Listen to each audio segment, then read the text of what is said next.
Ito yung mga inanodize natin ngayong araw.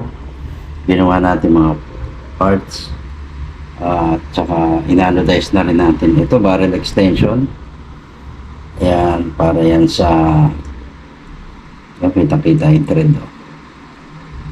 Ayan. Para ito sa tawag dito yung Taurus A2K. Ayan. Barrel extension. So ito naman para sa eskopeta foot pump PCP, para upgrade to PCP yan.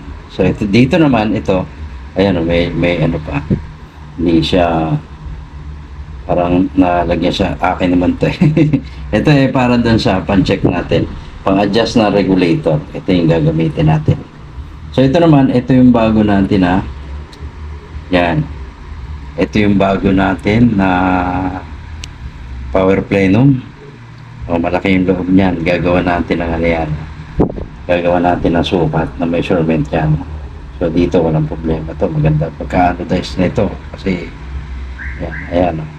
Saktong-sakto yan. Wala ka nang hahanapin pa. O-ring na lang ang kulang dito. So ayan yung thread niya. Saktong-sakto yan. Wala kakalog-kalog yan. So, ayan, yung mga ginawa natin ngayong araw.